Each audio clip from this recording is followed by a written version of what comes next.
Le grand journal de Télésignal.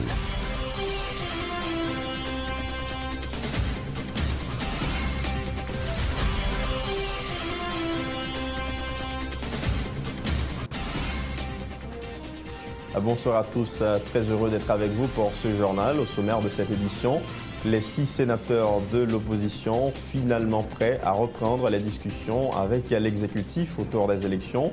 Le président du Sénat sera bientôt chargé de définir avec le chef de l'État la date et le lieu où devraient avoir lieu les pourparlers.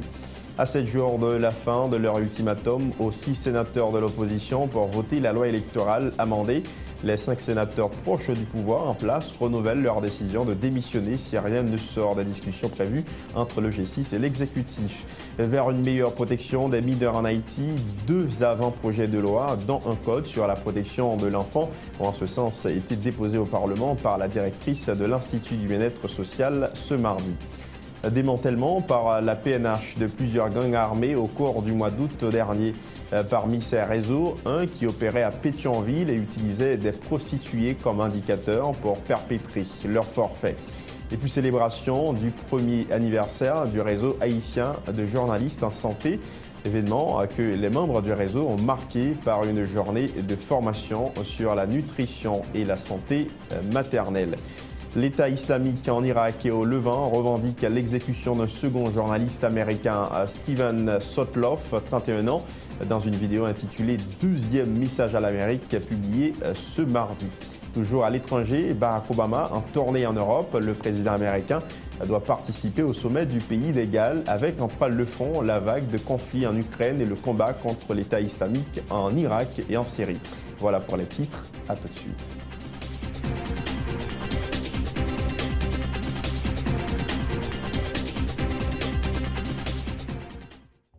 Bonjour, je suis Daniel, je vis aux Caraïbes. Malheureusement, quand il s'agit de shopping, je suis toujours à court de choix. Par exemple, la recherche d'un cadeau pour ma copine, ou un lecteur MP3, ou même un casque. Grâce à eShopper Express, je peux maintenant faire mes courses en ligne. Les expéditions internationales de magasins en ligne étant si chères et souvent non disponibles. eShopper Express donne l'opportunité à ceux vivant hors des États-Unis de faire des emplettes comme s'ils y étaient. Il suffit d'aller sur le site www.eshopperexpress.com, ouvrir un compte gratuit et voilà, vous recevrez votre propre adresse aux États-Unis. N'oubliez pas d'utiliser votre adresse aux États-Unis pour tous vos achats en ligne. eShopper Express vous informera dès l'arrivée de vos colis chez eux par courrier électronique. Une fois votre colis arrivé, vous aurez la possibilité de demander l'acheminement immédiat chez vous ou à votre bureau, ou de mettre vos paquets en attente si vous en attendez d'autres. Vous pouvez alors demander la consolidation de vos paquets en un seul envoi.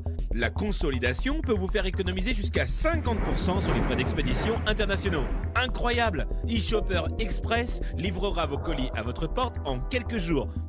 Pas de soucis, pas de risque, pas de maux de tête. Pour plus d'informations, accédez à www.eshopperexpress.com. Oh, Bicha, moi à peine à préparer manger au pire mais. Comme ou toujours servi avec tablette ça yo toujours. Alors, bon goûter vous ouais. Oui! Manger à salé comme mais tablette Criolito. Si ce qu'on inventé avec l'autre tablette cap salé manger ou connaît déjà, Criolito de qualité supérieure parce que c'est celle tablette qui passe à les manger ou peut-être qui fait avec gros ingrédients naturels, tant que l'ail, oignon, céleri qui remplace forcelle ou l'autre gain. Et puis en plus il y a bon jambon pour le pays. Kounia, c'est coupé d'ouest. Puis bon jambon, moins sel. Criolito, c'est celle tablette qui va manger au bon jambon pour le pays. Dans votre machin, t'as tout grossiste li au mandé. C'est les toutes cuisinières choisies pour faire manger. C'est les celles qui font manger ou pas ça. C'est coupé d'ouest.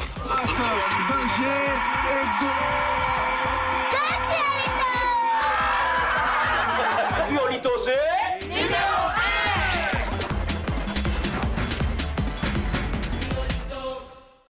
1. Moi, c'est Carolina Richer, Miss Anaïs, Miss Earth Haïti 2013-2014. Moi, j'ai deux commissions EDH Bambano. Première commission, EDH dit pour me dire nous, dans le jour ak mois qui vini là, nous avons besoin plus courant. Parce que la fait plus effort pour satisfaire nous-mêmes qui sont clients, qui ont compte légal qui installé la caille nous, ou sinon dans le business nous. Deuxième commission, EDH dit pour me dire nous tout, pour nous joindre plus courant, il faut que nous payions bordeaux courant nous chaque mois. Bon là, c'est moi qui parle avec nous. Courant ou recevoir la caille, ou sinon dans le business c'est une production liée. Ça veut dire, il y a l'argent qui mettait dehors pour acheter gaz, pour mettre dans le moteur, pour faire entretien dans la machine, et dans le réseau de distribution. Il y a l'argent tout qui mettait dehors pour payer employés et techniciens qui fait toute machine ça marcher. Petit coulier, courant ou recevoir la caille, coûte EDH l'argent. L'argent ça pas rentré, pas de gaz, pas de entretien, employé pas touché. On nous tout rempli de voix nous envers EDH pour EDH qui a plus moyens pour nous plus courant toujours. Moi compter sur nous, EDH compter sur nous, nous-mêmes tout, nous mettons compter sur EDH.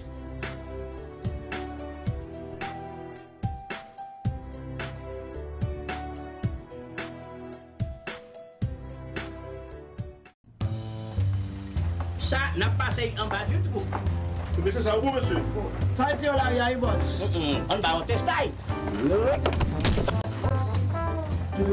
Attention derrière, pas vraiment.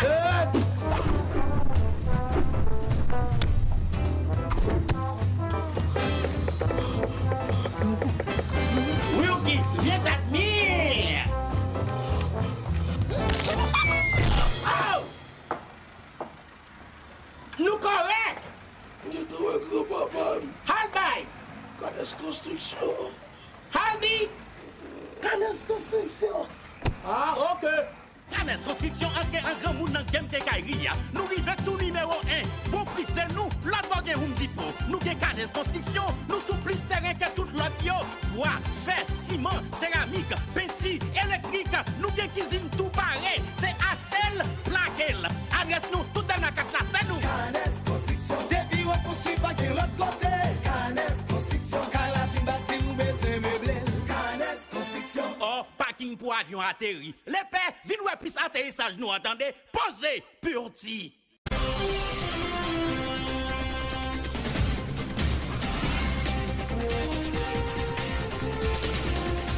Merci de nous être fidèles. Comme annoncé, le groupe des 6 sénateurs protestataires qui bloquent le vote de la loi électorale a rencontré les leaders de l'opposition politique hier à Port-au-Prince. L'objectif de cette rencontre était de dégager une position commune avant la reprise des négociations avec l'exécutif. À l'issue de la rencontre, les sénateurs du G6 qui étaient représentés par Jean-William Gentil, Rosina Policab, Jean-Baptiste Bien-Aimé et Pierre-Franck Exeus ont expliqué en temps de charger le président du Sénat de la République de définir avec le chef de l'État la date et le lieu où les discussions pourront avoir lieu. Jean-William Gentil est porte-parole du G6. L'objectif rencontre en tant que gens nous toujours présenté, les problèmes sont problèmes essentiellement politiques liés et que ce n'est pas nous-mêmes en tant que sénateurs qui sont fondamentalement concernés, c'est les partis de l'opposition qui ont même gagné de revendications, gagné des griefs par rapport avec Jean Yoé pays à marché, par rapport avec Jean Yoé élection à fait et que nous solidaires avec eux dans ce sens-là et qu'avant nous faire quoi que ce soit, il faut harmoniser avec eux et j'en ai dit dans la conférence de presse et que si il y a une négociation et une discussion pour faire ça avec eux, intéressé à voir invitation pour nous rencontrer le président, il n'y a pas de gain matériel pour nous faire harmonisation ça. Nous venons faire harmonisation ça en façon pour nous cas le président Dera mot d'ordre pour le capable formellement et prendre contact avec le président et Michel Joseph Matéli pour voir comment nous rencontrer avec lui dans un délai raisonnable pour nous capables d'avancer avec la situation. C'est discussion entre une série de dirigeants qui ont fait, nous ne pouvons pas là pour faire, pour venir dire dans la presse qui ça discuter, mais ça discuter, mais c'est des débat qui est relatif avec question pays,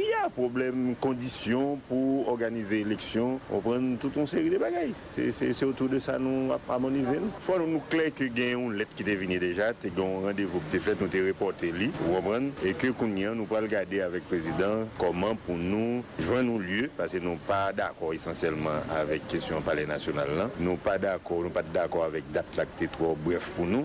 Donc, il faut regarder qui a formulé ça pour nous rencontrer nos meilleurs délais. Dossier crise préélectorale, nous sommes ce mardi à 7 jours de la fin de l'ultimatum des 5 sénateurs proches de l'exécutif, lancé au groupe des 6 sénateurs de l'opposition pour voter la loi électorale amendée. Le sénateur Edouin Zeni insiste que la démission du groupe des 5 prévue se fera dans les jours à venir si rien ne sort des négociations annoncées entre le G6 et l'exécutif. Edouin Zeni se dit prêt à perdre les 2 années restantes de son mandat pour contribuer au déblocage de la crise. Des explications d'Edouin Zeni au micro de Enoch Élisée Cajou et Jasmin Denis. Nous avons un pays bloqué. Nous bloqués par 6 sénateurs qui, comme je dit au commencement, que il y a raison et il y a une bonne cause, c'est une démocratie. Mais là, quand nous arrivons, nous avons nous arrivons dans le désordre et nous arrivons dans le péton l'obéi. Ce que même je n'ai pas souhaité. Mais je profite de la nation, je fait cadeau mes 2 ans et demi. Qui ça me dit là qu'il y a un problème? Je fait 2 ans et demi que je suis pour payer pour les gens qui vont mourir. Mais même je viens là pour me tendre le président et le Sénat pour me dire qui ça a fait. Au cas contraire, les 4 sénateurs qui sont avec moi et l'autre grain que moi dis nous qui là, qui est disponible parce que même tout dit bouquet à venir là sans que pas rien qu'a fait. Ouais, donc nous prêts pour nous passer à l'action et me dis tout que nous prenons la négociation. Nous quitter tous les sénateurs qui ont négocié le groupe des 6, nous quittons pour négocier parce que nous disons qu'il faut qu'il y ait une négociation. Il faut qu'il y ait une négociation. Là, nous venons là pour nous entendre. Au cas contraire, on agira.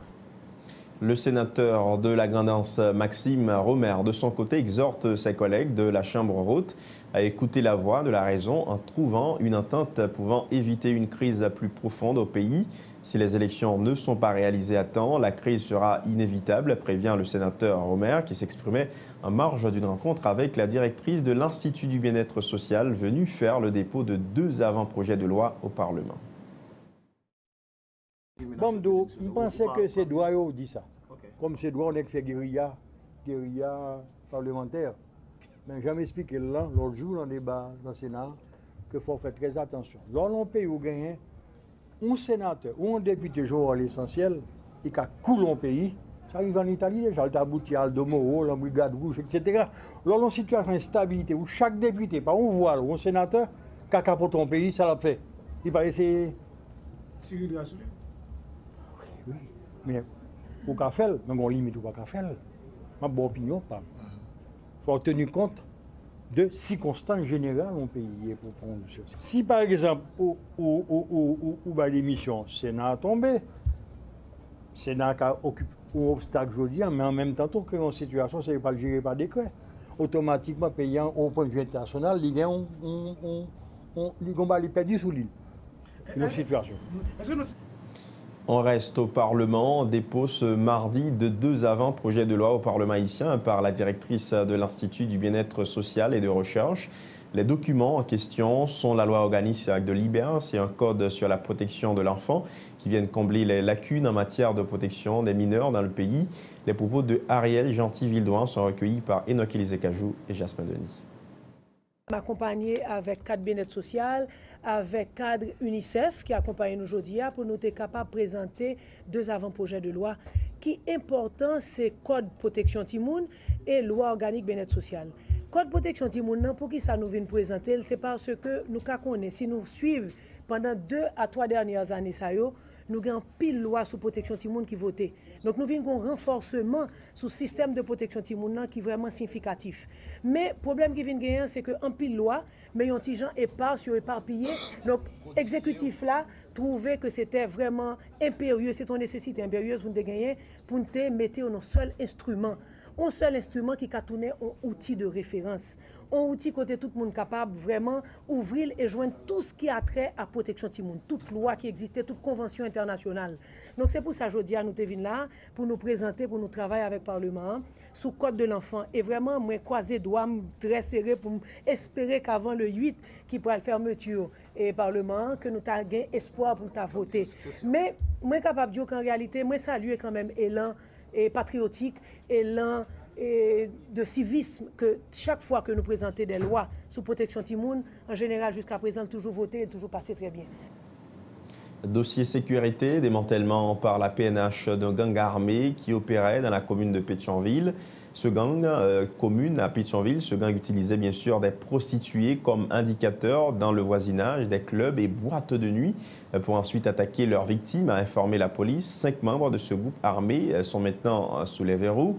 Un autre gang qui opérait dans les parages de l'aéroport international de Port-au-Prince a été mis hors circuit par les agents de la PNH, a indiqué le porte-parole de la police ce mardi lors d'une conférence bilan pour le mois d'août 2014.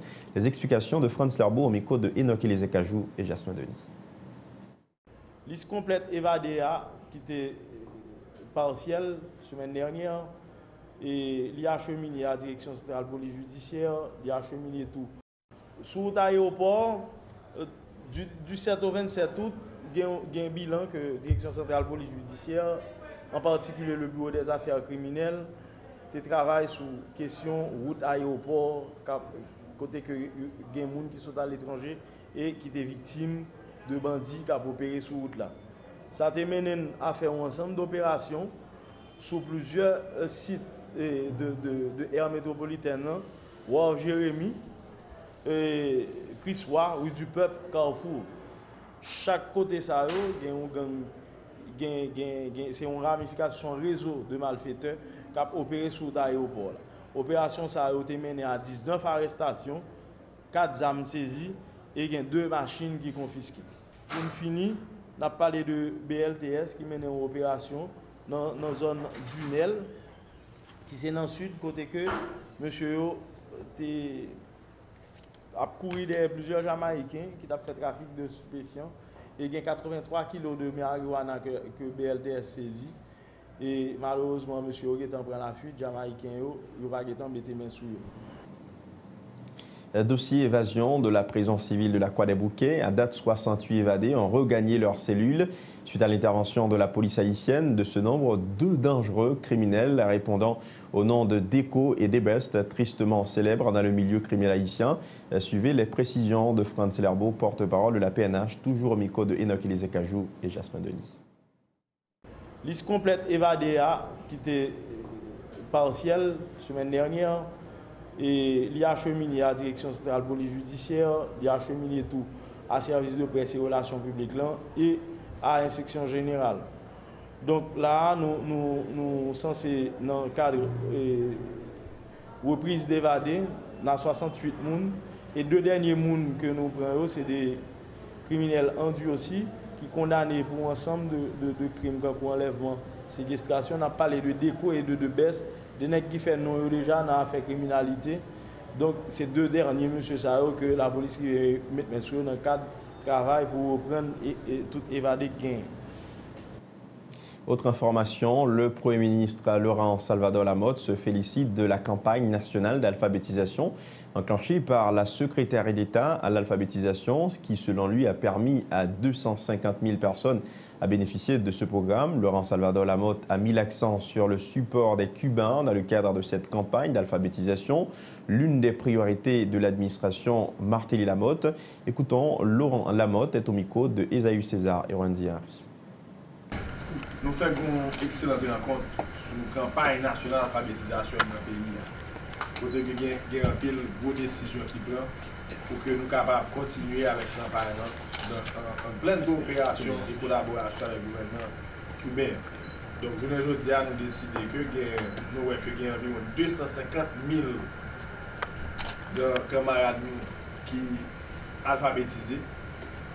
Semaine prochaine, le 8 septembre, c'est journée mondiale d'alphabétisation. Donc, un gros événement à faire pour sensibiliser la communauté, sensibiliser le pays sous bilan et campagne d'alphabétisation que nous faisons.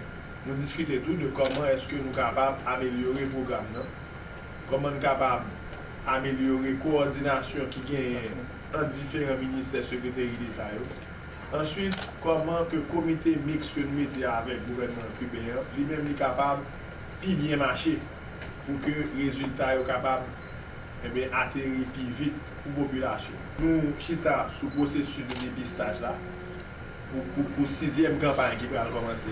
Sous paiement facilitateur que nous demandons pour faciliter et pour mettre rapidité dans le paiement pour que le paiement arrive sur nous le plus vite que possible. Et tout ceci est dans un esprit de solidarité avec tout peuple qui besoin d'apprendre qu'on lit à écrit. Donc, il y a une campagne de sensibilisation communautaire qui va faire tout. Et la campagne, ça, il va commencer dans environ 15 jours pour que tout le monde comprenne ce qu'on a fait dans la campagne d'alphabétisation. Juste le temps d'observer une nouvelle pause à ce journal. On vous revient dans un instant.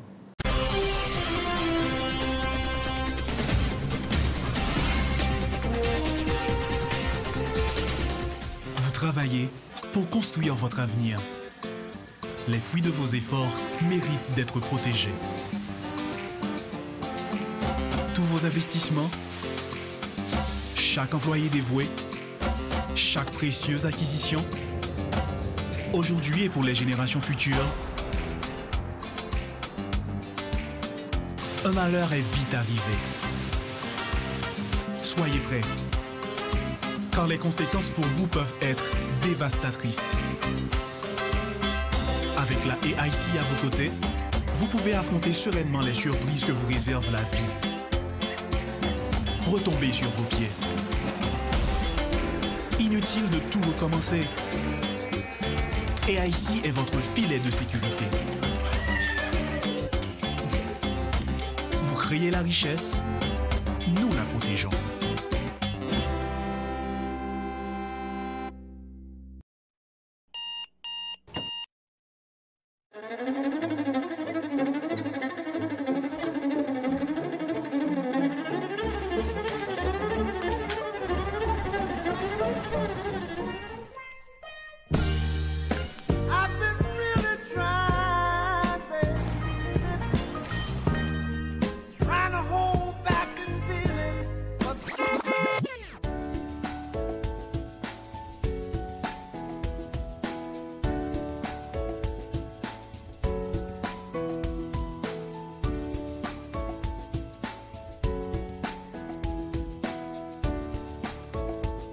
Démaquillant, lotion après rasage et lotion rafraîchissante.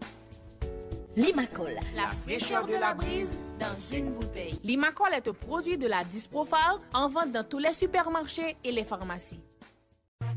Bon lecture avec bonne information, c'est ça qui parle des pays ou avec éducation petite ou.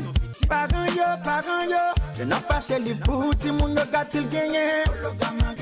C'est Wanito, une beauté nouvelle, la maison mi faut que li gagné. C'est livre ça qui bon, c'est la donne qu'on étudie. La maison Henri Deschamps, c'est la gueule qui bon qualité. Le chaque département gagne distributeur autorisé. Original la sous de gros hologramme éclairé. Parents yo, je n'ai pas chez les bouts, ti moun yo gatil gagné. Parents yo, si vous payez une vente, c'est pour petite nous bonbons d'aimer. Bien gardé, oui, pour ne pas prendre un faux livre. Original livre Henri Deschamps, gon hologramme sous les cap changer couleur. Sans arrêter.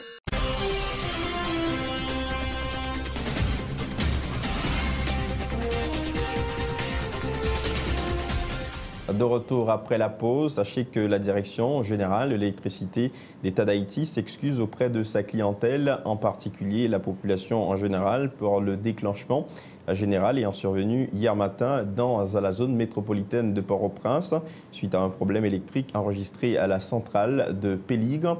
L'EDH tient à annoncer que le rétablissement progressif de l'électricité a été effectué vers 9h27 AM afin de permettre à sa clientèle de jouir correctement du courant électrique. Elle en profite également pour s'excuser des inconvénients causés par cette coupure intempestive.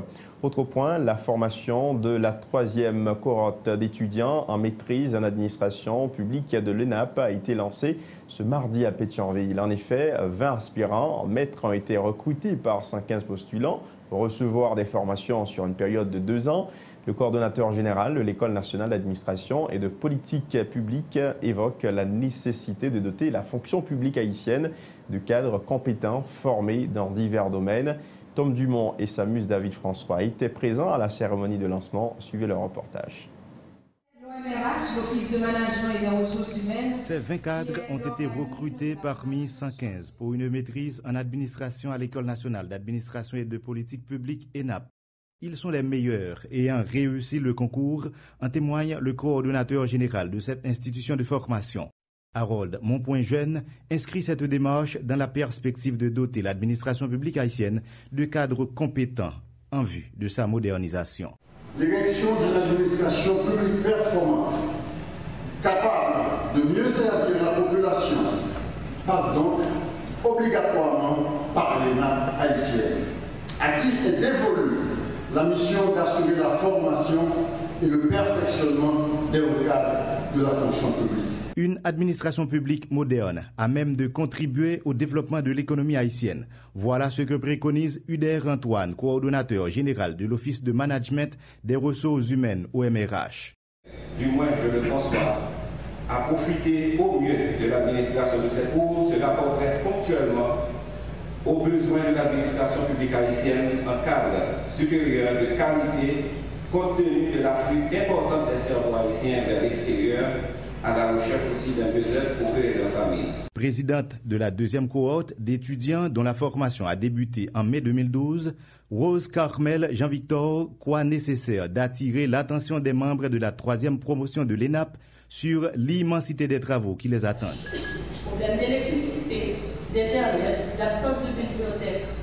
Mais toutefois, grâce à notre détermination, notre désir de faire mieux et d'aller plus loin, nous sommes arrivés à surpasser ces obstacles. Conçu dans la perspective de moderniser la fonction publique haïtienne en vue de l'amélioration des services offerts à la communauté, l'ENAP bénéficie du soutien de l'École nationale d'administration du Québec et de l'OMRH.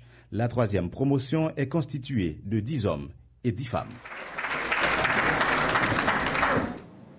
Le secrétaire général de la primature a profité de l'occasion pour rappeler les engagements pris par l'État haïtien dans le cadre de la modernisation de l'administration publique dans le pays en vue d'améliorer les services à la communauté. Lucien Franqueur promet des innovations en ce sens. Lucien Franqueur au micro de Tom Dumont et Samus David François. De mai 2012 à date, les décisions suivies des activités de l'exécutif ont maintenu le dossier de la réforme dans tous les agendas du gouvernement en vue de pouvoir atteindre les objectifs fixés dans le programme cadre de la réforme de l'État qui s'étend de 2012 à 2017, dont l'un des axes principaux vise à promouvoir le développement et la valorisation des ressources humaines de la fonction publique. Dans ce cadre, deux grandes réalisations méritent d'être soulignées. 1. La poursuite de la formation des cadres de gestion de haut niveau, appelés à contribuer à la modernisation de l'administration publique et la rénovation de la fonction publique à travers un programme de maîtrise en administration publique grâce à une coopération tripartite entre Haïti, le Canada et le Québec, mise en œuvre par le projet. La coordonnatrice de l'ENAP du Québec, Renée Lamontagne, se réjouit de la coopération entre l'École nationale d'administration et de politique publique de son pays et celle d'Haïti. Elle renouvelle l'engagement du Québec dans la dynamisation de l'ENAP en Haïti. Renée Lamontagne affirme que le programme de maîtrise offert par l'ENAP du Québec à l'École nationale d'administration de politique publique en Haïti vise à développer des compétences dans les institutions publiques haïtiennes dans la perspective de dynamiser les entreprises publiques dans le pays. Renée Lamontagne, toujours au micro de Tom Dumont et Samus David François. Le diplôme de maîtrise en administration publique de l'ENAP jouit d'un grand prestige, aussi bien au Québec que sur la scène internationale, et nous nous réjouissons de pouvoir partager avec vous cette fierté. Cette cérémonie marque ici la continuité, d'abord celle de la coopération canadienne en Haïti, dans laquelle s'inscrit le projet auquel le gouvernement du Québec, le ministère des Relations internationales notamment, fournit son appui par sa participation et son implication. Elle marque aussi la continuité d'engagement de l'ENAP du Québec à soutenir la mise en place de l'École nationale d'administration et politique publique en Haïti, l'ENAP. Nous devons en effet nous rappeler que la diffusion de la maîtrise en administration publique de l'ENAP du Québec auprès des gestionnaires de l'administration publique haïtienne constitue une transition vers le déploiement des pleines capacités de l'ENAP d'Haïti, de sorte qu'elle puisse être un élément de vitalisation dans la construction d'un État dynamique et prospère en Haïti et une contribution à la mise en œuvre du programme cadre de la réforme de l'État. On va parler éducation. La rentrée scolaire prévue au 8 septembre prochain se révèle pratiquement impossible de l'avis des responsables de l'Association des travailleurs haïtiens en éducation et en culture, se basant sur le fait que le processus de correction des examens de la session extraordinaire du baccalauréat première et deuxième partie n'est jusqu'ici pas achevé et faisant référence à l'état de délabrement et d'insalubrité de certains établissements scolaires dans le pays. Les membres de l'ATQ soutiennent que ni l'État, ni les établissements scolaires, ni les parents d'élèves ne sont pas encore prêts pour l'ouverture des classes à la date fixée par le ministère de l'Éducation nationale. Roods Fonrose est le secrétaire général de l'Association des travailleurs haïtiens en éducation et en culture. Il était au micro de Michel Alexis et Yvan Seyid. On va les grandes écoles qui commencent à faire réunion avec parents, même qui qu'on a l'avant-garde du ministère, cette fois-ci, ils ne peuvent pas prendre l'avant-garde là même. Ils ont pensé, le ministre a changé l'idée, il a voulu te mettre pour 22, te mettre pour 29. Comme ministre, ils ont même obligé de courber en bas décision du ministère de l'Éducation nationale, mais ils connaissent pas un peu près. Nous pouvons avec connaissance qui est dans la tête, mais est-ce que normalement nous cachita là à mettre problème sur problème? Nous ne pouvons pas cachita mettre problème sur problème. Jusqu'à présent, il faut qu'on ait ces dernièrement là, baccalauréat extraordinaire là, du fini. Il y a un directeur, il y a un professeur qui est en correction. Qui la correction a fini, qui l'a publié. On sait, ça veut dire l'État a vraiment lui-même n'est pas préparé pour l'école là au 8 septembre. Le nombre d'Haïtiens enregistrés au programme d'identification et de documentation des immigrants haïtiens à Santo Domingo est passé de 8 700 à 10 000. C'est ce qu'a fait savoir ce mardi le directeur général de l'Office national d'identification, Jean-Baptiste Fils Saint-Cyr. L'ONI, par son implication dans ce projet, veut répondre à la demande du plus grand nombre de ressortissants haïtiens possible, a-t-il soutenu. Les propos de Jean-Baptiste Fils Saint-Cyr sont recueillis par Michel Depayen et Max Joseph. Dans le cadre du programme, ce n'est pas un élément qui est nouveau pour nous au niveau de l'ONI. C'est une réplique de même bureau que nous avons au niveau de Port-au-Prince, ou bien au niveau de Dame-Marie, ou bien au niveau de Les Irois. C'est le même système ça que nous transportons, l'autre bois, et puis nous enregistrons haïtiens. Et c'est à partir de même base de données que nous gagnons en Haïti, que nous rapatrions les données, nous comparons même empreinte ça pour nous assurer que les haïtiens que nous avons enregistrés pour 2015, ce n'est pas même haïtiens que nous avons déjà dans la base de données nationale là, et qui font deuxième identification. Et l'équipe que nous gagnons sur place, c'est une équipe d'opérateurs que nous avons déjà gagnés, qui ont plus d'expérience avec l'ONI, qui consiste très bien et qui est bien rodé, parce que pas oublier que le niveau de l'autre bois, nous avons un flux important de monde qui a fait demande là. Mais Catalan principalement, c'est même base de données que nous-mêmes, lorsqu'on a transféré les données par CEPA, c'est même base ça qu'on a transféré. Et nous avons dit que nous avons haïtiens qui vivent en terre étrangère et même côté localisé. Et c'est eux-mêmes au niveau de CEPA qu'on y a qui va étudier la possibilité par rapport à volume de eux.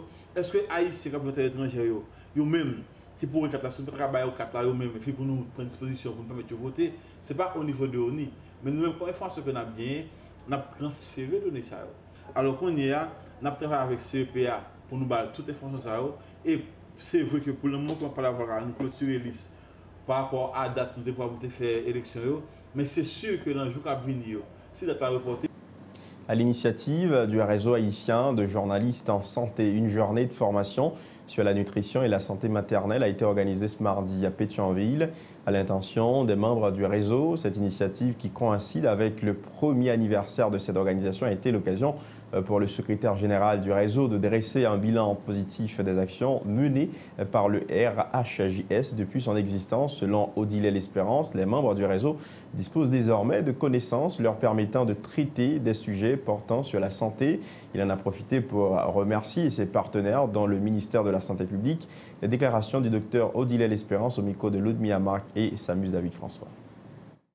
ça fait un an, jour pour jour, depuis que la population haïtienne, la communauté haïtienne gagne un nouveau outil de communication dans le domaine de la santé qui c'est RAJS, le réseau haïtien de journalistes en santé. Et un an ça, le réseau a arrivé valablement et formé journalistes pour eux-mêmes, ils sont capables à leur tour transmettre information à la population haïtienne. Et après que pendant de 8 mois, par exemple depuis novembre 2013 à jeudi, ça fait 8 mois et 8 mois nous réalisons en moyenne environ 8 formations, ça qui fait une formation par mois.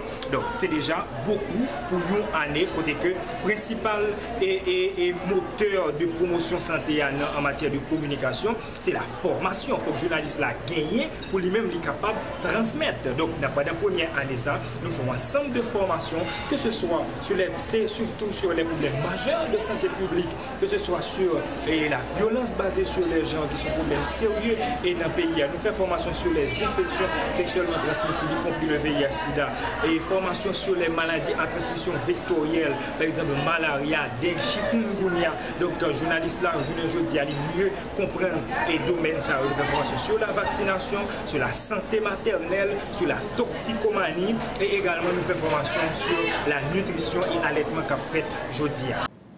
En guise de perspective d'avenir, le secrétaire général du réseau haïtien de journalistes en santé entend multiplier ses efforts afin d'étendre le réseau à tout le territoire national.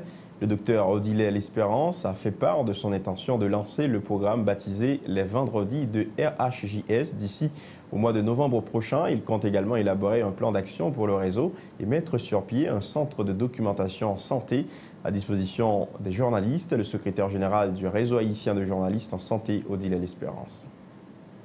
Nous gagnons journalistes eux-mêmes des émissions qui gagnent dans les radios. Qu'est-ce qu'on essaie, ouais, c'est capable de renforcer pour gagner un peu plus d'émissions. Ça vient rentrer en quelque sorte directement dans le cadre perspective pour l'année 2014-2015, côté que et du 11 au 14 septembre, nous allons bien retraite, côté que nous allons élaborer le plan d'action 2014-2015, côté la donne, nous allons élaborer tout ça que nous avons fait. Et déjà, nous connaissons comme activité que nous allons gagner pour l'année 2014-2015. C'est par exemple les vendredis de RAJS, qui c'est une grosse activité de sensibilisation de masse, côté que chaque premier vendredi dans le mois, nous avons bien la presse qui vient, nous avons bien des personnalités avisées dans le domaine que nous avons traité, et côté que nous avons parlé d'un problème, et pour la journaliste même a posé des questions, de manière à ce que pour nous capables permettre à ce que la santé vienne comme sujet d'actualité chaque mois dans la communauté haïtienne. Et sans compter le centre de documentation que nous devons mettre sur pied, parce que lorsqu'une fois les journalistes là, ils ont besoin de produire un reportage ou bien besoin de faire un montage, une vidéo, quelqu'un qui n'a pas gagné assez d'informations sur le domaine, et bien dans le centre de documentation, ça est capable et correctement puiser l'essentiel pour Le rappel des titres avant de refermer ce journal. Les 6 sénateurs de l'opposition finalement prêts à reprendre la discussion avec l'exécutif autour des élections. Le président du Sénat sera bientôt chargé de définir avec le chef de l'État la date et le lieu où devraient avoir lieu les pourparlers. Et puis dans l'actualité également, à 7 jours de la fin de leur ultimatum aux 6 sénateurs de l'opposition pour voter bien sûr la loi électorale amendée. Sachez que les 5 sénateurs proches du pouvoir en place renouvellent leur décision de démissionner si rien ne sort de la discussion prévue entre le G6 et l'exécutif. Vers une meilleure protection des mineurs en Haïti, 2 avant-projets de loi dont un code sur la protection de l'enfant ont en ce sens été déposés au Parlement par la directrice de l'Institut du bien-être social ce mardi. Démantèlement par la PNH de plusieurs gangs armés au cours du mois d'août dernier. Parmi ces réseaux, un qui opérait à Pétionville et utilisait des prostituées comme indicateur pour perpétrer leur forfait. Célébration du premier anniversaire du réseau haïtien de journalistes en santé, événement que les membres du réseau ont marqué par une journée de formation sur la nutrition et la santé maternelle.